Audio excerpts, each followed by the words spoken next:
for you next week here on the show, plus online. Ross Cadell is a National Senator for New South Wales with the National Party, and he joins us now in Canberra. Lovely to see you, sir. Our mate Darren Barnett joins us in a moment or two's time. Your thoughts on the great cancellation of Karl Stefanovic?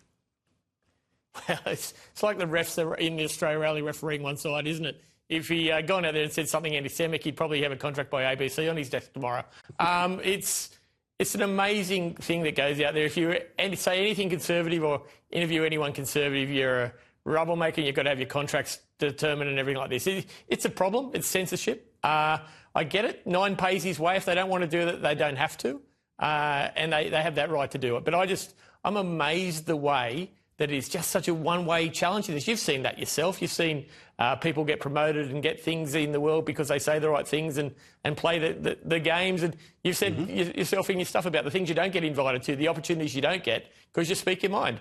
And it's a tough gig out there. But we're entering this world where podcasters and influencers are going out and saying that. And it's starting to get a bit murky. Remember, Albo's paying influencers to go into the budget lockup nowadays. Yes. So you don't know... They don't have to disclose it. I know I can watch it. I can see, the Clever range on your show advertising. I can see who are your guys. I know who owns your business. I know all this sort of stuff.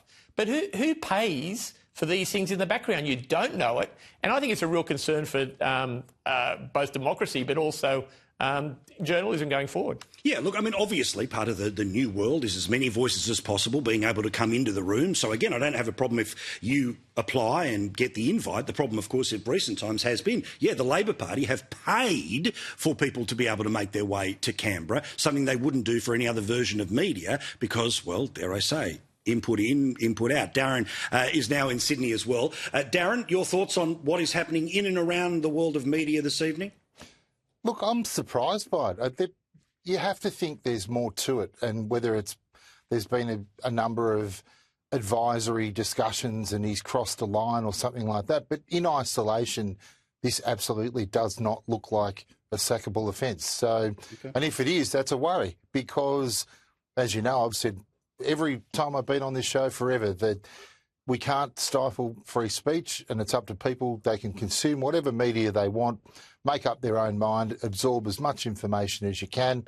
And as long as they're not breaking the law in what they're doing, and that hasn't happened here, then get on with it and everyone just get on with their jobs. But there must be more to it. All right, enough of that because, again, media talking about the media. Ooh, but let's get back to real stuff, OK? This bad budget becomes law after a deal with the Greens. Ross, at the very, very, very last minute, because they wanted David Pocock on side and they certainly know his power when it comes to social media, and we've seen that when it comes to gas taxes, when he started to point out, hang on, all this negative gearing grandfathering, doesn't that immediately cut out if somebody gets divorced or somebody dies? And if the property was in one person's name, well, then the surviving partner will instantly ends up getting taxed. What was the panic like in there today where they were trying to desperately put a cork in that bottle? This is why it was cut short. I feel like I'm a professional loser. All I've done this week is show up to votes that I've lost. So it's thanks to the taxpayer for paying for me to do that. But this is the amazing thing. They come in, they rush this through, they guillotine it. It's not like they're going to fix it and then bring it through. They said, oh, no, trust us, we fix it. All very good. We'll fix it next week. We'll fix it at the end of the year. We'll do this. Literally, yesterday they couldn't answer something very close to you and me, whether classic cars or vintage cars or collectible cars were going to be taxed. They didn't know that yesterday. I was able to clear that up today. So we got lucky on that one. Good. But on this tax, literally on settlement, if you get a divorce, you fight with your partner, you get a settlement there, and Albo was going to put his hand out and say, oh, now I'll have mine. And they've realised that this is a problem only at last minute. Can you imagine a treasurer, a finance minister, a prime minister not knowing effects of their own law? So they've passed it through. As it stands today, as the law is, that is still the case. They promised to fix it in times coming up, only because it got publicity. But right now, unless something changes, that is the law. If you have a partner pass away, if you get a divorce and you get a settlement, you will actually re-trigger a CGT event. Unbelievable. Darren, again, the politics in and around this and the thought of the government is, finally ticked, done, it's all over. Problem is, all of those people that are realising what the hair's on all of this, well, none of them go away. Do you think that they continue to suffer pain for this? Look, I think now that when it passes the parliament, a bit of the heat comes out. Now it becomes the implementation, and we won't know the full impacts. People won't have a full idea of what the changes mean probably, for another 12 months or more. So certainly by the time the next election comes around, people will cast their vote on it, but the government will be pleased that they've got a contentious bill through the parliament, and now hopefully in their mind they can start talking about other things. But I don't have a problem if the parliament does its job by having amendments and those amendments are adopted by the government. That's been the case for governments and parliaments for, certainly the 120 odd years of post-federation in Australia. So that's not news. And I'm sorry, Ross, but unfortunately when you're not the winners, you don't win votes. It's not how it works. Right. Yeah, it is a long road. All right. Now let's talk, Darren, about your perspective on two of the Teals who are now going to get together, form their own version of a party. I don't know if anyone asked them today whether they plan to run in 150 seats, because that, of course, would mean they'd be running against the existing Teals. I also like the balls they had to wear teal today while they were announcing this new movement. Of course, it's all about the sensible centre. It's all about giving people who are politically homeless a place to go. But you were there way back when it came to Kerryn Phelps, first in Wentworth. You've seen this move. You've seen things from Jackie Lambie's perspective.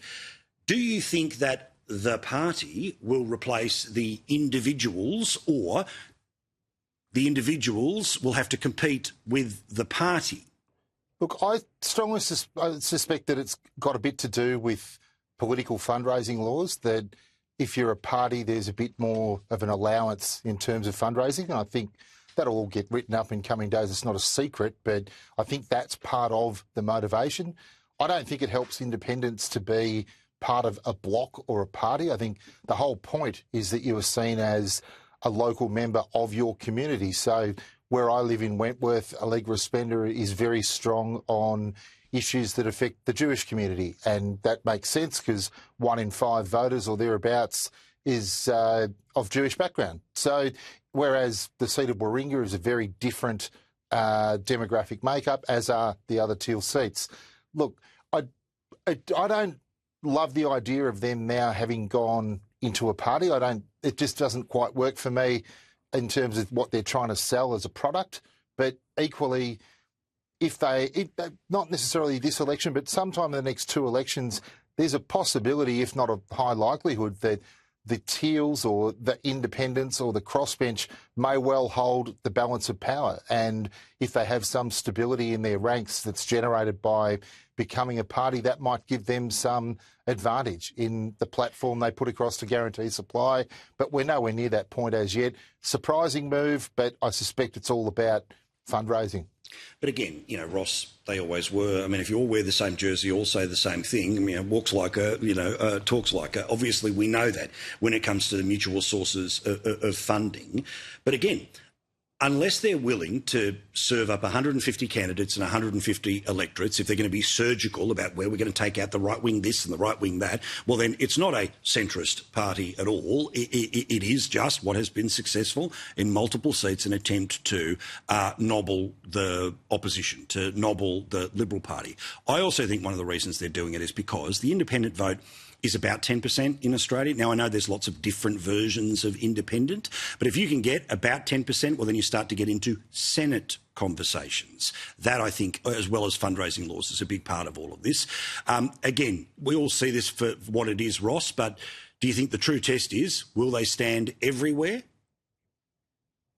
I think we're in the second chapter of where they're at. We've always thought they're a party in all effective ways, central organisation, central campaigning data and everything like that. But now they've got this formalisation. I think both of what you say is right. You're looking at the laws as they will change at the end of this year. They've been delayed now from June because you'll see how they go on fundraising. And as you say, this Senate arrangement, are they going to try and get a senator? It's a really complicated stuff. You see, we've seen the rise of One Nation. We've seen our vote decline. We've seen Labor's vote decline. The Greens are still polling up in their vote. This is going to be there. It's a real interesting point in Australian politics. And there's only 2 of them now. So will others come across? Are they sending these 2 out as the scouts on a mission to see how it goes? It hasn't got as much media as I thought. They haven't got a lot, not all over the world that this has happened because everyone always thought it was the case. But how's it going to go, in 6 months' time? Are they going to have 10? Are they going to have 5 of the independents come across? because it really matters. This could fizzle out as much as it could go big. It could fail, but let's just see, because they've never been out there willing to attack Labor seats. They've always been going after Conservative seats. It's going to be an interesting fight for them, because I've just got a feeling aligning yourself with Labor is not the way to victory in the next election as an independent. Yeah. Can I just add to that? I think Ross is correct that if they go after Labor seats, there's probably half a dozen. There's 6 to 10 Labor seats that are winnable for Teal-style candidates. Agree. And if they're going to run in the Senate and do it seriously, you've got to have people running in the lower house, even in seats you're not going to win, to hand out and get people to vote for you in the Senate. So they've got some interesting questions to answer as we go forwards. All right, lads, clock is ticking, so I need a bumper sticker from both of you. Winner or loser of the week. Ross, who does it for you? Winner, unfortunately, I had to say, Greens, Nick McKim, proved he is the real Assistant Treasurer of Australia by getting these changes through. Yeah, Taryn? I was going to say Greens for the win as well. So they've made themselves relevant on a key bill. The government's got a couple of pathways to get things done. This is the one they've used, and the Greens can chalk up a win. Well, fingers crossed it's the Socceroos who get the win tomorrow, but all of us get a win, because let's bring back an 80s style, go Australia, long lunch on a